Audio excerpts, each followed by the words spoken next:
کی طرح ہے، اس شخص کی طرح ہے. ان کی مثال استوقد نارا، آگ بھڑکائی انہوں نے، آگ جلا دی ایک جگہ.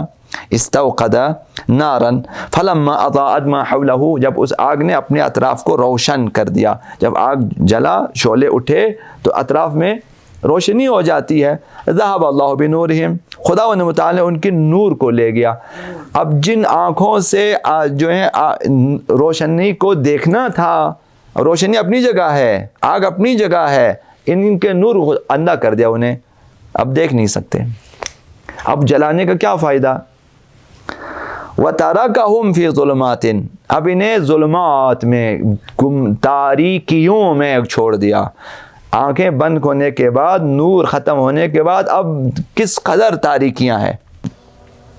کبھی شروع میں ایمان سچا ہوتا ہے، لیکن آہستہ آہستہ انسان انحراف کی طرف بڑھنے لگتا ہے اور منافق ہو جاتا ہے. اس آیت میں کلمہ نورہم اور بعد والی آیت میں لا یرجعون، اس بات کی طرف اشارہ ہے. ممکن ہے کہ یہ لوگ پہلے اچھے مسلمان تھے، نور تھا ان کے پاس، ہدایت کا نور تھا، اسلام کا نور تھا، پھر آہستہ آہستہ انہوں نے منافقانہ کام کرنا شروع کر دیا، تو وہ جو تھوڑا سا نور ایمان، نور اسلام تھا، خداوند اس کو لے جاتا. ذہب اللہ بنورہم، خدا نے ان کے نور کو لے گیا، ان ایمان کو اٹھا لیا، نور ایمان کو، نور ہدایت کو، نور اسلام کو لے لیا. پھر باقی جو انہوں نے، ان کے پاس گمراہی ہے اور گمراہی میں چھوڑ دیا خدا نے بتانا. بسم اللہ الرحمن الرحیم. سورہ بقرہ کی 14ویں آیت آپ کی خدمت بیان ہوئی، 15ویں آیت بھی بیان ہوئی ہے، 16ویں آیت آپ کی خدمت میں ہم پڑھیں گے. تو یہاں تک پہنچے تھے کل، جو عرض کیا کہ وَإِذَا لَقُوا الَّذِينَ آمَنُوا قَالُوا آمَنَّا، منافقین کے بارے میں ہے کہ جب وہ مؤمنین سے ملتے ہیں، ایمان لانے والوں سے. وَإِذَا لَقُوا ملاقات، وَإِذَا لَقُوا الَّذِينَ آمَنُوا، جب ملاقات کی ایمان والوں سے، قالوا انہوں نے کہا آمنا، ہم ایمان لے آئے ہیں، ہم مومن ہیں. وَإِذَا خَلَوْا، اور جب خلوت میں پہنچے، إِلَى شَيَاطِينِهِمْ، اپنے شیطانوں کے پاس، قالوا انہوں نے کہا إِنَّا مَعَكُمْ، ہم تمہارے ساتھ ہیں. انا یعنی ہم، بتحقیق ہم، معکم تمہارے ساتھ ہے. انما نحن مستہزئون، ہم مذاق کرتے ہیں، یعنی مؤمنین کے ساتھ مذاق کرتے ہیں، ہم تو اصل میں آپ کے ساتھ ہیں، ان کے ساتھ ہم ایسے ہی مذاق کرتے ہیں. تو خداوند متعال نے ان کے جواب میں فرمایا اللہ یستہزئ بہم، خداوند ان کو مذاق بنائے گا، مسخرہ، وہ خود مسخرہ بن جائیں گے، چونکہ وہ مومنین کے ساتھ، دین خدا کے ساتھ مسخرہ کرنا چاہتے ہیں، وہ خود مسخرہ بن جائیں گے. وَيَمُدُّهُمْ، اور انہیں مہلت دی جائے گی، فی طغیانہم یعمہون، طغیان سرکشی، اپنی سرکشی میں وہ لوگ ہاتھ پیر مارتے رہیں گے اپنی سرکشی میں. تو مہلت ملے گی، لیکن اس مہلت میں بھی وہ لوگ سرکشی کرتے رہیں گے. یہ ان کا انجام ہوگا، استہزاء کرنے کا، مومنین کے ساتھ، مومنین کے مذاق اڑانے کا. یہ نتیجہ ہوگا، یہ لوگ سرگردان رہیں گے اپنی سرکشی میں، طغیانی میں، گناہوں میں، شراب کباب مثلا ان میں رہیں گے، تو ان کا انجام برا ہوگا. ان کے لیے خداوند متعال نے 16ویں آیت میں فرمایا اولئک الذین، یہی منافقین، اولئک یعنی یہ لوگ، اولئک الذین، یہ لوگ وہی ہیں، اشتروا الضلالہ، گمراہی کو خرید لیا ہے، اشتروا خرید لیا ہے، ضلالہ دن گمراہی. اولئک الذین اشتروا الضلالۃ بالہدی، ہدایت کے مقابلے میں، ہدایت کے مقابلے میں انہوں نے گمراہی کو خرید لیا. خدا متعال نے ایک طرف ہدایت اور ایک طرف گمراہی، دونوں راستے کھول دیے، انہوں نے گمراہی کا انتخاب کیا.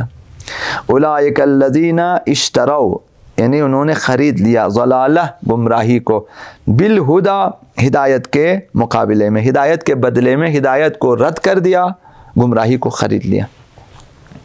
فما ربحت تجارتہم، اس تجارت نے کہ ہدایت دے کر گمراہی کو خرید لیا، اس تجارت میں انہیں فائدہ نہ دیا. فما ربحت تجارتہم، ربح فائدے کو کہتے ہیں، فما ربحت فائدہ نہ دیا، تجارتہم ان کی تجارت نے انہیں کوئی فائدہ نہ دیا، کیونکہ گمراہی میں تو فائدہ نہیں ہے. یہ لوگ سمجھتے ہیں کہ اس میں اسی میں فائدہ ہے، لیکن گمراہی میں کوئی فائدہ نہیں ہے. فما ربحت تجارتہم وما کانوا مہتدین، اور جو ہے یہ ہدایت پانے والوں میں سے بھی نہیں ہے. اب انہوں نے چونکہ گمراہی کو خرید لیا تو ہدایت تک نہیں پہنچیں گے. گمراہی کی راہ پہ جانے کے بعد ہدایت تک تو نہیں پہنچیں گے، وہ تو مکمل گمراہی پہ ہی جائیں گے. چونکہ گمراہی کو خرید لیا، ہدایت کو چھوڑ دیا، تو یہ لوگ ہدایت تک نہیں پہنچیں گے. تو زندگی بھر اپنی سرکشی میں ہاتھ پیر مارتے رہیں گے، اور پھر بالآخر ان کا خاتمہ ہوگا بغیر کسی ہدایت کے، بغیر کسی نتیجے کے. تو ان کی یہ تجارت کہ انہوں نے جو ہے گمراہی کو خرید لیا، ہدایت کو نہیں خریدا، ہدایت کو چھوڑ دیا، ہدایت کے بدلے میں گمراہی کو خرید لیا. منافقین کی یہ ایک نشانی ہے. تو یہ لوگ کبھی ہدایت تک نہیں پہنچیں گے. تو اس آیت میں جو چند نکات ہیں وہ یہ کہ منافقین ہدایت پانے والوں میں سے نہ تھے، کہ اصلاً ان کے پاس ہدایت نہیں ہے کہ وہ ہدایت کو کھو بیٹھے. تو اس آیت میں مراد یہ ہے کہ جو ہیں انہوں نے ہدایت کے بدلے میں ہدایت لینی تھی، وسائل ہدایت کو انہوں نے رد کر دیا، چھوڑ دیا، استفادہ نہ کیا. مثلا وسائل ہدایت میں ہدایات فطری ہیں، فطری چیزیں، مثلا محسوسات انسان کے لیے، مثلا جو ہیں حواس خمسہ، یہ معرفت کے لیے ہے، تو انہوں نے ان سے بھی استفادہ نہ کیا. عقل خدا نے دی ہدایت کے لیے، اس سے بھی استفادہ نہ کیا. انبیاء خدا نے بھیجے ہدایت کے لیے، ان سے بھی استفادہ نہ کیا.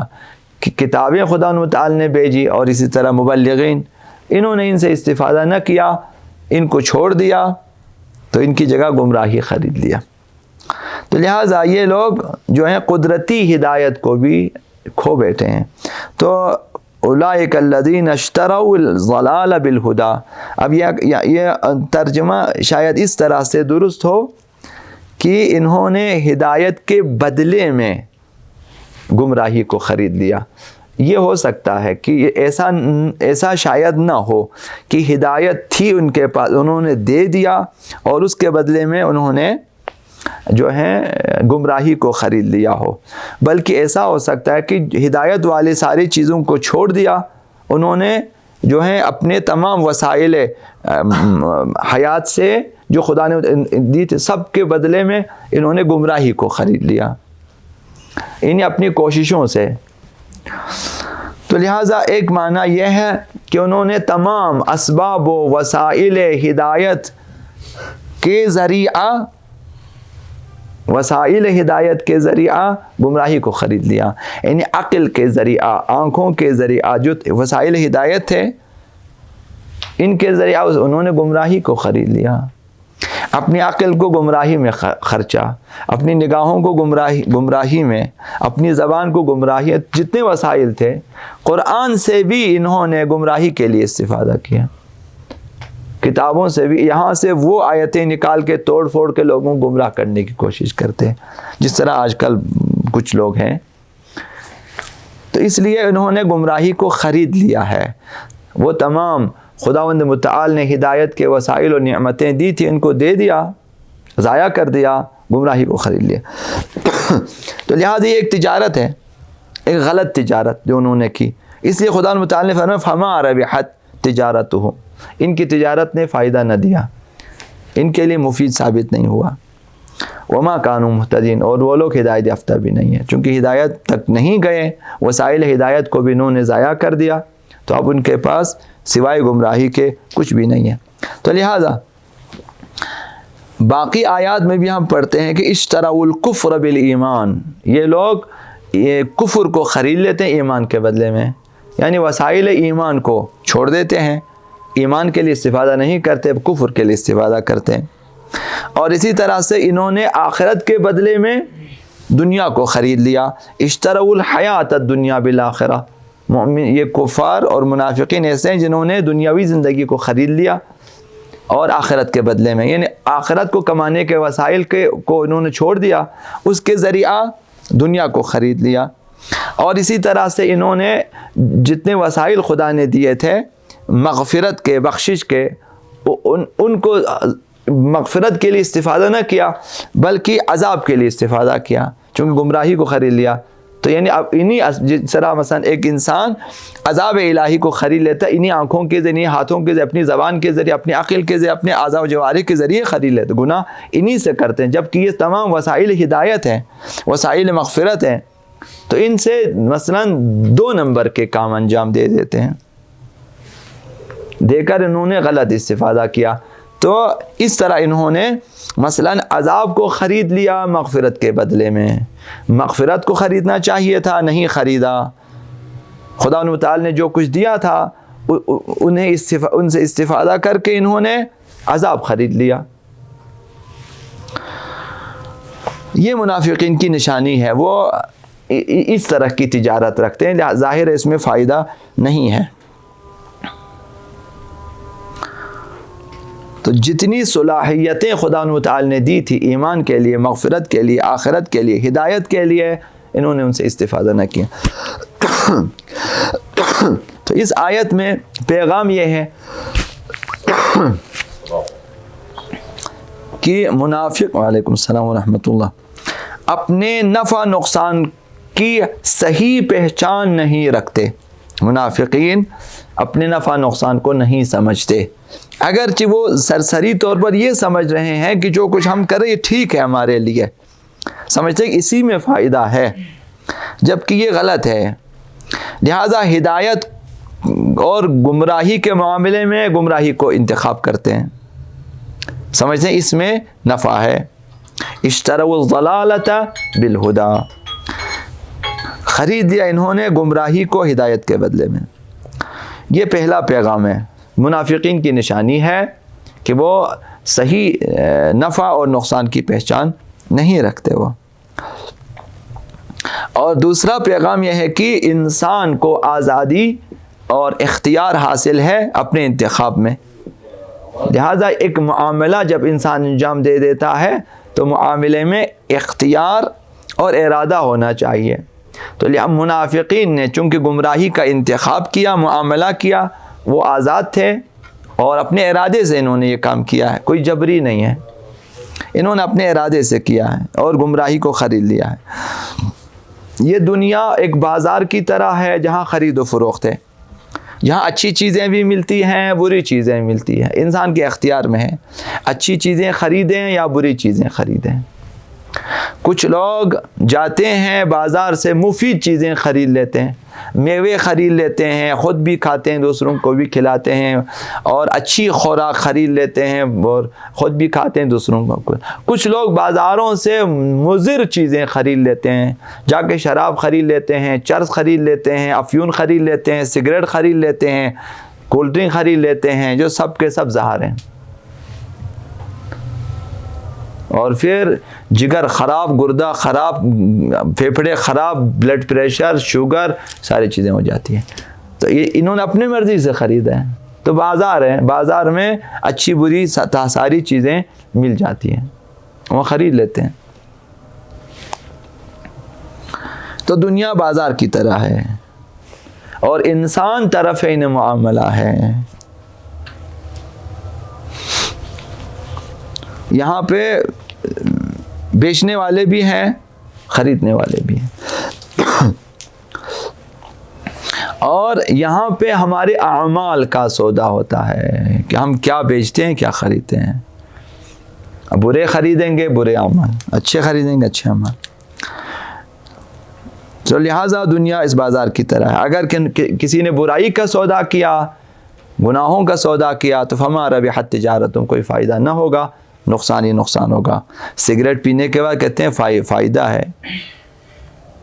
ابھی کسی نے بتایا مجھے کہ بازار میں ایک جو ہے دوا کے طور پر کوئی جو ہے برانڈی بکتی ہے، ڈاکٹر برانڈی ہے کوئی ایسی چیز، کہتے ہیں وہ بچوں کو پلا لیتے ہیں.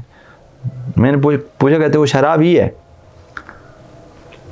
بچوں کے علاج کے لیے. مثلا دنیا ابھی یہاں سے جاتے ہیں، تمام دوائی چھوڑ لیتے ہیں، جا کے یہ چیز خرید کے لے آتے ہیں. اب بچے کو شروع میں دوائی کے طور پہ جب شراب پلائیں گے تو بچے کی تربیت صحیح نہیں ہو سکتی ہے. تو یہاں پہ اپنی مرضی ہے، دنیا ہے بازار. دنیا سوق، حدیث میں دنیا ایک بازار کی طرح ہے، یہاں ہر چیزیں مل جاتی ہیں، خرید لیتے ہیں۔ اب ہماری مرضی ہوتی ہے ہم یہاں پہ کیا خریدتے ہیں۔ ہم لوگ اپنا سرمایہ دے کر، بلکہ بالا ترین سرمایہ دے کر بھی گناہ خرید لیتے ہیں۔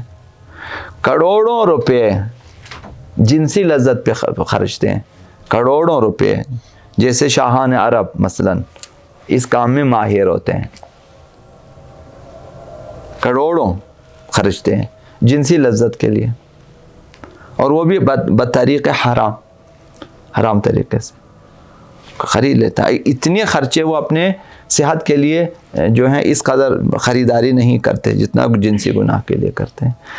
اور ہم نے جا کر دیکھا کہ مثلا دبئی ایئرپورٹ پہ کہ بازار ہے، بازار اس میں چائنیز بھی ہیں، جاپنیز بھی ہیں، مثلا سب ہیں، اردو زبان، فارسی زبان سب، اور وہاں ایک جگہ صرف شراب ہے، ایک بوتل جو ہے وہ $1.5 لاکھ کا تھا، مثلا اس پہ لکھا ہوا تھا یہ سب سے قیمتی شراب۔ سب سے زیادہ رش وہیں پہ تھا، سگریٹ والے کھوکے پہ سب سے زیادہ، اور اس کے بعد شراب والے جگہوں پہ زیادہ خریداری، یعنی وہاں لوگ آزادی کے ساتھ، بازار ہے ایئرپورٹ، سب خرید لیتے ہیں۔ اب انسان کی مرضی ہے، اچھی چیزیں خریدیں۔ ایک طرف مسجد ہے، وہاں نماز ہو رہی ہے، اور ساتھ میں بازار، دکان بالکل ساتھ، چونکہ ایئرپورٹ ہے، دیکھا ہوگا سب نے، تو وہاں پہ شراب ہے، ایک طرف جوا ہے، ایک طرف شراب ہے، ایک طرف مثلا یہ چیزیں، ایک طرف مسجد بھی ہے، نماز بھی ہے، وضو خانہ بھی فرسٹ کلاس بنا ہوا ہے، اور ایک طرف یہ با پردہ خواتین بھی وہیں پر ہے، بے پردہ خواتین بھی وہیں پر ہے، تو بازار ہے یہ دنیا۔ تو منافقین یہاں پہ سوچتے ہیں کہ ہم اس طرح ٹھیک ہو جائیں گے، جس طرح بعض جوان سمجھتے ہیں کہ سگریٹ پینے سے ہم جو ہیں وہ ٹھیک ہو جائیں گے۔ بعض لوگ برانڈی پلاتے ہیں، بعض لوگ مثلا جو ہیں بچوں کو سگریٹ پائی کیا ہوتا ہے، ٹینشن دور کر دیتا ہے۔ ٹینشن دور نہیں ہوتا، وہ بعد میں آپ کے لیے اچھا خاصا ٹینشن بنا دے گا۔ یہ سگریٹ پینے سے ہمیں تجربہ ہے، معلوم ہے، سگریٹ ٹینشن ہے کہ اس سے جتنا جلد آزاد ہو جائے اچھی بات ہے۔ سگریٹ، اب سگریٹ چھوڑ دیا، نسوار شروع کرتے ہیں، نسوار جو ہوکا شروع کر دیتے ہیں۔ بھائی ایک ہی چیز ہے، آپ اس کو چھوڑیں، اس کو چھوڑیں، ایک دفعہ چھوڑ دیں سب کو۔ جی ہاں، اگر آپ کو اپنا گردہ عزیز ہے، اگر آپ کو اپنا جگر عزیز ہے، معدہ عزیز ہے، اگر آپ کو اپنا ذہن عزیز ہے، آنکھیں مثلا عزیز ہیں، تو مضر چیزوں کو چھوڑ دیں۔ خدا متعال نے ان میں شفا نہیں رکھی ہے، ہمارے لیے بعض چیزوں کو حرام قرار دیا ہے، بعض چیزوں کو مکروہ قرار دیا ہے۔ تو بازار دنیا سے اچھی چیزیں خریدیں۔ آپ کو خدا متعال نے اگر 1 سال، 2 سال، 10 سال، 20 سال زیادہ عمر دی، اس میں آپ کتنی عبادت کر سکتے ہو، بجائے اس کے کہ سگریٹ پی کے، کولڈ ڈرنک پی کے، باقی چیزیں کر کے جو ہیں اپنا عمر کم کر دیں، تو عبادتیں کم ہو جاتی ہیں۔ خلاصہ منافقین اس بازار دنیا میں گمراہی کو خرید لیتے ہیں، تو ان کی گمراہی انہیں فائدہ نہیں دیتی اور وہ ہدایت تک نہیں پہنچتے۔ تو اس آیت میں یہ پیغام ہے کہ لوگ منافقین اپنے اختیار اور اپنے انتخاب سے یہ کام کرتے ہیں، اور دنیا بازار کی طرح یہاں پہ کچھ لوگ اچھی چیزیں خریدیں، کچھ لوگ بری چیزیں۔ خود دنیا کوئی بری چیز نہیں ہے، لیکن دنیا میں انسان برائی خرید لیں پھر برائی ہوتی ہے۔ مؤمنین کی عاقبت ہدایت ہے، منافقین کی عاقبت گمراہی ہے۔ مؤمنین کے بارے میں خداوند فرماتا علی ھدی من ربہم، اللہ کی طرف سے ہدایت پر ہوتے ہیں، لیکن منافقین کے لیے وما کانوا مہتدین، ہدایت حاصل نہیں کرتے۔ تو منافقین کبھی اپنے اہداف تک نہیں پہنچ سکتے۔ یہ 16ویں آیت اور 17ویں آیت میں خداوند متعال نے ان کے لیے ایک مثال دی ہے، یہ مختصراً آپ کی خدمت میں عرض کروں۔ مثلہم، ان منافقین کی مثال، یہ جو 5-6 آیتیں آپ نے پڑھی ہیں، یہ لوگ زمین میں فساد پیدا کرتے ہیں، سمجھتے ہیں کہ ہم اصلاح کرتے ہیں۔ جب ان سے کہا جاتا ہے کہ فساد پیدا نہ کرو، کہتے ہم اصلاح کرنے والے، جب ان سے کہا ایمان لے کر، وہ کہتے ہیں بیوقوف ہم ایمان لے کر آئے مثلا، اور یہ لوگ گمراہی کو خرید لیتے ہیں ہدایت کے بدلے میں، وغیرہ وغیرہ۔ تو ان کی مثال دی خدا متعال نے، مثلہم، ان کی مثال، مثل کمثل الذی، اس کی طرح ہے، اس شخص کی طرح ہے ان کی مثال، استوقد نارا، آگ بھڑکائی انہوں نے، آگ جلا دی ایک جگہ، استوقد نارن فلما اضاءت ما حوله، جب اس آگ نے اپنے اطراف کو روشن کر دیا، جب آگ جلا شعلے اٹھے تو اطراف میں روشنی ہو جاتی ہے، ذهب اللہ بنورہم، خدا و متعال نے ان کے نور کو لے گیا۔ اب جن آنکھوں سے جو ہے روشنی کو دیکھنا تھا، روشنی اپنی جگہ ہے، آگ اپنی جگہ ہے، ان کے نور اندھا کر دیا انہیں، اب دیکھ نہیں سکتے۔ اب جلانے کا کیا فائدہ؟ وَتَرَكَهُمْ فِي ظُلُمَاتٍ، اب انہیں ظلمات میں، تاریکیوں میں چھوڑ دیا۔ آنکھیں بند ہونے کے بعد، نور ختم ہونے کے بعد اب کس قدر تاریکیاں ہیں، ہر جگہ تاریکی ہے۔ لا یبصرون، اب وہ لوگ کچھ بھی نہیں دیکھتے، نور کو اٹھا لیا، نہ کہ آگ کو بجھا دیا خدا نے، کہتے ہیں آگ روشن ہے، ان کا نور اٹھا لیتا ہے، دنیا رہ جاتی ہے، خداوند ہمیں اٹھا لیتا ہے، استفادہ نہیں کر سکتے ہم لوگ۔ تو لہٰذا اس میں چند نکات ہیں منافقین کی مثال۔ اب پہلی چیز یہ انہوں نے بیان کیا کہ لوگوں کو سمجھانے کے لیے مثال بہت اچھی چیز ہوتی ہے۔ خدا تعالیٰ نے بارہا مثالیں جو ہیں وہ بیان کی ہیں، اہل بیت اطہار نے بھی احادیث و روایات میں بہت زیادہ مثالیں بیان کی ہیں۔ تو چونکہ لوگوں کی سطح جو ہے وہ اگر عقلی اور سمجھ کی جو سطح وہ اگر کم ہے تو مثالوں کے ذریعے بہتر سمجھا سکتے ہیں، لہٰذا کسی مسئلے کو قابل فہم بنانے کے لیے مثال دی جاتی ہے۔ تو قرآن پاک میں بہت ساری مثالیں ذکر ہوئی ہیں۔ حق کی مثال پانی کی طرح ہے، اور باطل کی مثال پانی کے اوپر سطح کی طرح ہے، وہ جو کچھ جو ہے خس و خاشاک وغیرہ پانی کے اوپر ہے، اس کی مثال سورہ رعد میں فرمایا۔ اور حق کی مثال شجرہ طیبہ کی طرح ہے، اور باطل کی مثال شجرہ خبیثہ ہے، کشجرۃ طیبۃ مثلا اصلها ثابت وفرعها فی السماء، اور ان کے لیے کشجرۃ خبیثۃ اجتثت مثلا۔ یہ تو یہ مثالیں خدا تعالی نے دی ہے۔ اور کفار کے اعمال کی مثال تیز چلنے والی ہوا کی جو ہے خاک کی طرح ہے، سورہ ابراہیم میں فرمایا۔ یا ان کے کاموں کی تشبیہ ایک سراب کا سراب بقیعۃ یحسبہ الظمآن ماء، مثلا یہ مثال دی انہوں نے کہ کفار کے اعمال کی مثال سراب ہے، سمجھتا ہوں بہت اچھے کام کیے، اب کہ کچھ بھی نہیں ہے، سراب یہ کہ ادھر پانی ہے، جا کے دیکھا پانی نہیں ہے، آگے پانی نظر آتا ہے، جا کے دیکھو پانی نہیں ہے، شبیہ ہے، دھوپ کی تمازت کی وجہ سے لگتا ہے کہ وہاں پہ پانی ہے لیکن وہاں پہ پانی نہیں، سراب ہے۔ بتوں اور طاغوت کی مثال مکڑی کے جالے کی طرح، کبیت العنکبوت، عنکبوت مکڑی کے جالے کی طرح ہے۔ بتوں اور طاغوت کی مثال یہ ہے کہ ان میں اب اثر کچھ بھی نہیں ہے، اس میں اتنا توانائی ہے، کچھ بھی نہیں، پتھر ہے کھڑے ہیں، کمثل عنکبوت۔ اور بے عمل عالم کی مثال دی خداوند متعال نے قرآن مجید میں، کمثل الحمار یحمل اسفارا، گدھے کی طرح ہے جس پر کتابیں لادے ہو، گدھے کو کیا پتہ میرے اوپر کیا ڈالا ہے، کون سا بوجھ لادا ہوا ہے نہیں معلوم اسے۔ تو ایک عالم جو بے عمل ہے اس کی مثال گدھے کی ہے، بہت کچھ پڑھا ہے لیکن پھر بھی گدھا ہے، چونکہ نہیں سمجھا اور عمل نہ کیا۔ تو لہٰذا غیبت کرنے والے کے لیے فرمایا مردہ بائی کا گوشت کھانا ہے، ان تأکل لحم اخیہ میتا۔ اور یہ اس آیت میں بھی خداوند متعال نے منافقین کی نفسیات اور ان کے رویوں کے بارے میں مثال دی کہ وہ آگ جلا کر اپنے لیے روشنی کرنے کی کوشش کرتے ہیں، لیکن خداوند متعال ان کا نور ختم کر دیتا، نور بصیرت، نور بصارت ختم کر دیتے ہیں۔ مثال ہے جو ہے حقیقت میں نور بصیرت کو ختم کر دیتا ہے تو وہ ہدایت کو نہیں دیکھ سکتے، مثال میں نور بصارت کو ختم کیا، آنکھوں کا نور لے گیا تو آگ روشن ہے تو ہے، کچھ نظر نہیں آئے گا اسے، خداوند لے جاتا ہے۔ تو اب جو ہے خداوند متعال ان کا نور ختم کر دیتا ہے، تو آگ جب جلا لیتے ہیں تو اس کے ساتھ دعا ہے، خاک ہے، اندھیرا ہے، اور خداوند ان کو اسی میں چھوڑ دیتا ہے۔ آقا امام رضا علیہ السلام نے فرمایا کہ ترکہم فی ظلمات، خدا نے ان کو ظلمات میں چھوڑ دیا، یعنی خداوند ان کو اس کے حال پہ چھوڑ دیتا ہے، اب وہ اسی تاریکی میں رہتا ہے۔ منافقین نور روشنی تک پہنچنے کے لیے آگ سے استفادہ کرتے ہیں، نور کے مقابلے میں آگ شیطانی۔ جس کے لوازمات میں سے اب نور میں نہ دعا ہے،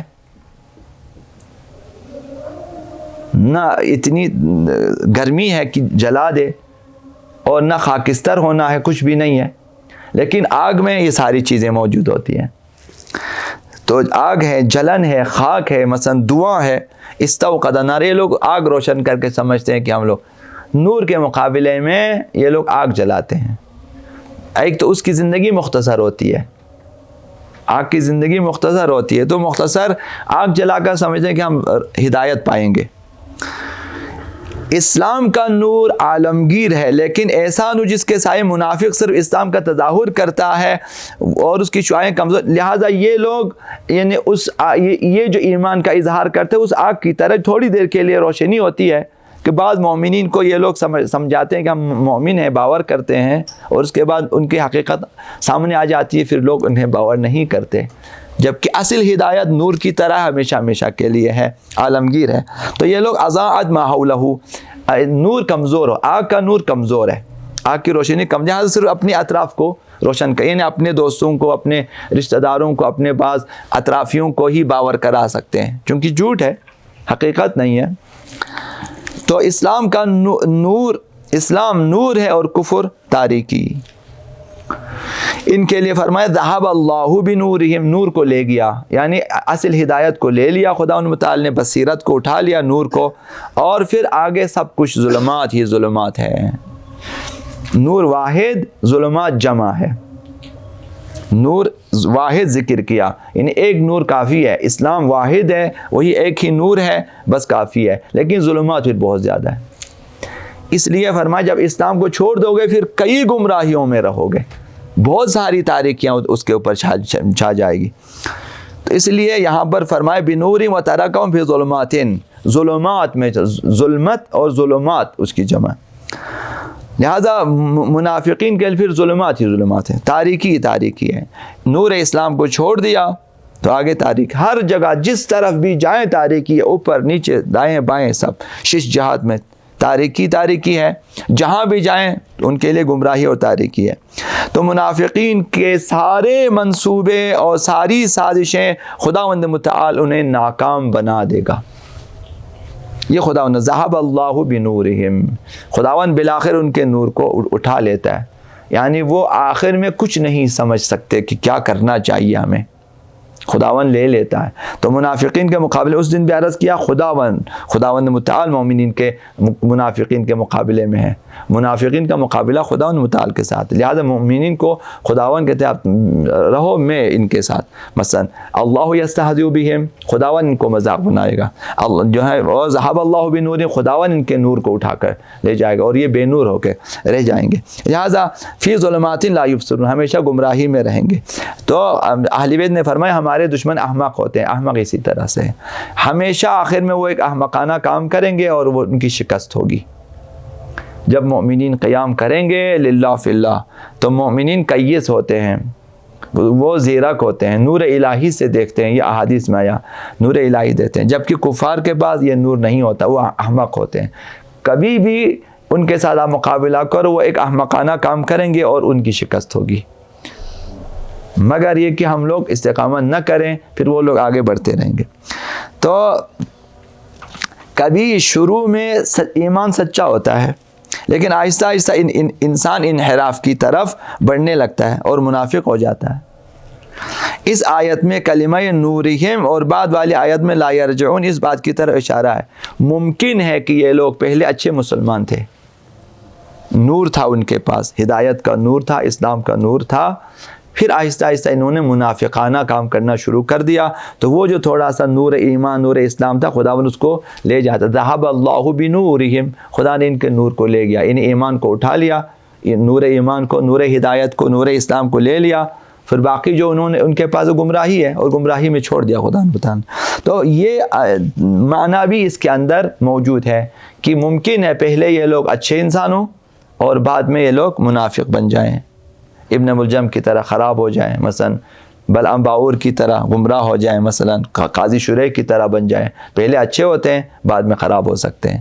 تو کسی انسان کی کہیں پر بھی کوئی گارنٹی نہیں ہے مگر یہ کہ خداوند انسان کو بچا لے. اس لیے بھی دعا ضروری ہے کہ خداوند متعال ہمیشہ ہمیں ہدایت پہ باقی رکھے. کسی کی کوئی گارنٹی نہیں، کسی بھی وقت کوئی بھی انسان گمراہ ہو سکتا ہے.